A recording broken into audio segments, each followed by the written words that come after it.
गेली 3 वर्ष मी फेम्बिगस या आजाराने आजारी आहे आणि मला स्टेरॉइडची ट्रीटमेंट सुरू होती आणि हा आजार म्हणजे त्या आजाराने मी त्रस्त झाले होते आणि त्याच्यामध्ये परत मला वॅक्सिनेट अल्सर पण झालेला आहे पायाला।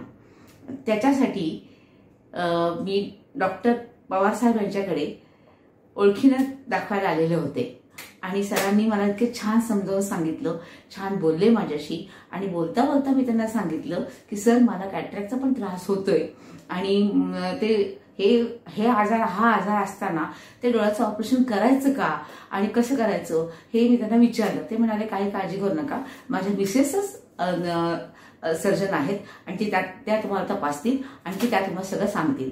त्यांनी ताबडतोब निर्णय घेतला आणि मला मॅडमकडे पाठवून दिलं आणि मॅडमकडे गेल्यानंतर मॅडमचं म्हणजे माझ्याकडे बघण्याचा दृष्टिकोन, मला समजावून सांगण्याचं हे बघून मी अगदी भारावून गेले आणि त्यांनी मला सांगितलं तुम्ही काहीही काळजी करू नका, मी तुमचं सगळं ऑपरेशन व्यवस्थित करते, तुम्ही टेन्शन कुठलंही घेऊ नका। म्हणजे तुम्हाला माहिती आहे की हे अल्सरचा आजार आहे, ह्याचा आजार आहे, पण त्याचं काही टेन्शन घेऊ नका, फक्त ज्या डॉक्टरचं ट्रीटमेंट चालू त्यांची परवानगी घेऊन घ्या, आणखी मी सगळी तयारी करते। आणि खरोखरच मॅडमच्या बोलण्यामुळे मला थोडासा धीर आला की चला माझा डोळा आता वाचेल आणि त्यांनी पटकन सगळं म्हणजे तपासणी व्यवस्थित केली, रिपोर्ट सगळे दिले आणि मी दुसऱ्या दिवशी मॅडमकडे डी.वाय. पाटीलला जाऊन डॉक्टर वर्षा भट मॅडम यांच्याकडनं हे परवानगी घेऊन आले लगेच। त्याच्यानंतर मॅडमनी माझी पूर्णपणे सगळी तयारी करून घेतली, मनाची तयारी घेतली। इथल्या स्टाफने पण मला खूप सहकार्य केलं, घाबरू नका आणि सगळा स्टाफ सुद्धा इतका चांगला आहे ना, पेशंटशी व्यवस्थित आदबीनं बोलतो, आणि विशेष म्हणजे चेहऱ्यावर त्यांच्या हास्य असतं। पेशंट आला की त्यांचं हास्य बघूनच थोडंसं माणूस खुश होतो आणि बरं वाटतं। आणि ऑपरेशन थिएटर जायचं म्हणजे मला खरोखरच इतकी भीती वाटत होती की मला म्हणजे कळत होतं काय करावं म्हणून।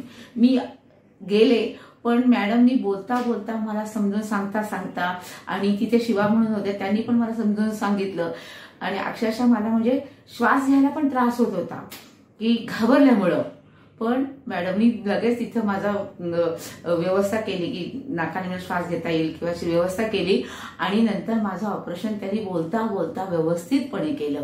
एक अर्धा तासामध्ये मला व्यवस्थित हे केलं आणि त्या इतक्या छान बोलतात ना की माणसाला धीरच येतो की असं एक आत्मविश्वास जो गेलेला असतो ना तो आत्मविश्वास परत येतो।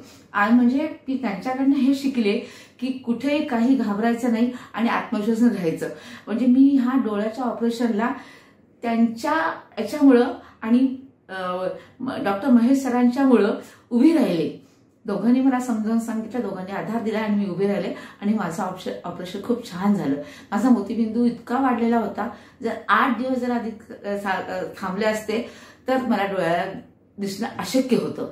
ते मॅडमनी शक्य करून दाखवलं। म्हणजे मॅडमच्या रूपानं आणि सरांच्या रूपानं स्वामी समर्थच माझ्यासमोर आले असं मला वाटतं। म्हणजे स्वामी समर्थांच्या कृपेनं आणि मॅडमच्या हाताला यश आल्यानं माझा डोळा वाचला आणि हे मला खूप बरं वाटलं।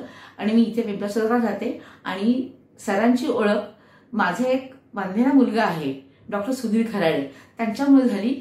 मी म्हणून आणि सरांची भेट झाल्यामुळं मला मॅडम भेटल्या आणि दोघंही भेटले, मला खूप आनंद वाटला आणि असंच त्यांच्याकडून व्यवस्थितपणे सगळ्यांचे ऑपरेशन होऊ देत, सगळ्यांचं चांगलं होऊ देत आणि माझं ऑपरेशन चांगलं केलं ह्याच्याबद्दल दोघांना मी धन्यवाद देते आणि मी माझे हे मनोगत संपवते।